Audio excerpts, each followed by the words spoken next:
வணக்கம். இந்த வீடியோவில் வந்து தனிநாடு கோரிக்கை, பாகிஸ்தான் கோரிக்கை எப்படி வந்து வலுப்பட்டுச்சு அப்படின்னு பார்க்கலாம். ஃபஸ்ட்டு வந்து கர்சன் பிரபு ஆரம்பிச்சிருப்பார். 1905 வந்து வங்காளத்தில் வந்து 2ஆக பிரிச்சிருப்பாங்க, சரிங்களா? அதில் வந்து பார்த்திங்கன்னா நிறையா முஸ்லீம்கள் வந்து அதுக்கு ஆதரவு தான் தெரிவிச்சிருப்பாங்க. அடுத்து வந்து 1909 வந்து மிண்டோ மாலி சீர்திருத்தம் வந்திருக்கும். அதில் வந்து முஸ்லீம்களுக்கு தனித்தொகுதி வழங்கியிருப்பாங்க. இதெல்லாம் வந்து ஆங்கிலேயரோட பிரித்தாளும் சூழ்ச்சியோட ஒரு வடிவம் தான்.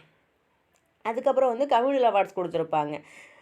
அதோட தொடர்ச்சியாக தான் வந்து 1930 என்ன பண்ணியிருப்பார்னா, முகமது இக்பால் இவர் என்ன சொல்லியிருக்காருனா வந்து முஸ்லீம் லீக்கோட அலகாபாத் மாநாட்டில் என்ன பேசியிருக்காருனா, ஒருங்கிணைக்கப்பட்ட வடமேற்கு இந்திய முஸ்லீம் அரசை வந்து தான் காண விரும்புவதாக அந்த மேடையில் வந்து சொல்கிறாங்க. முகமது இக்பால் முதல்ல வந்து இந்த ஐடியா வந்து ஆரம்பித்து விட்டதே இந்த முகமது இக்பால் தான். அதுக்கப்புறம் 1933 அகமது அலி, இவர் வந்து ஒரு கேம்பிரிட்ஜ் யூனிவர்சிட்டியோட மாணவர். இவர் தான் வந்து பாகிஸ்தான் அப்படிங்கிற வந்து சொல்லே வந்து உருவாக்கியிருப்பார். பலுசிஸ்தான், சிந்து இதெல்லாம் சேர்த்துட்டு இங்கிலீஷ் லெட்டர் எழுதி பாருங்கள். இதெல்லாம் சேர்த்து தான் பாகிஸ்தானும் வந்திருக்கும். பாகிஸ்தான் அப்படிங்கிற சொல்லாக்கத்தை கொண்டு வந்தது வந்து அகமது அலி, ஐடியா கொடுத்தது வந்து முகமது இக்பால். அடுத்து சர் வாசிர் ஹாசன் 1937 வந்து அவர் இருநாடு கொள்கையை வந்து வெளியிடுறாரு. முகமது அலி ஜின்னா தான் வந்து இதுக்கு பொலிட்டிக்கல் ஃபார்மே கொடுக்குறது வந்து முகமது அலி ஜின்னா, சரிங்களா? அப்போ வந்து முகமது அலி ஜின்னா மட்டும் சம்மந்தப்படல, எல்லாருமே. 1940 லாகூர் மாநாடு 1940 மார்ச் 23 நடக்குது, சரிங்களா?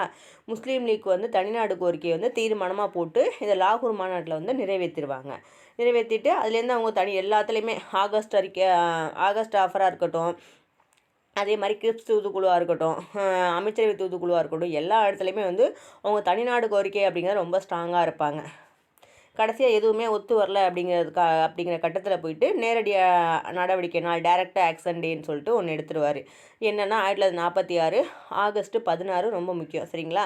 கல்கத்தா பகுதியில் ஃபுல்லாக வன்முறை, கொலை, கற்பழிப்புகள், கும்பலாக மத மோதல்கள்னு சொல்லிட்டு ஃபுல்லாகவே கல்கத்தாவில் ஆரம்பிச்சிருப்பாங்க.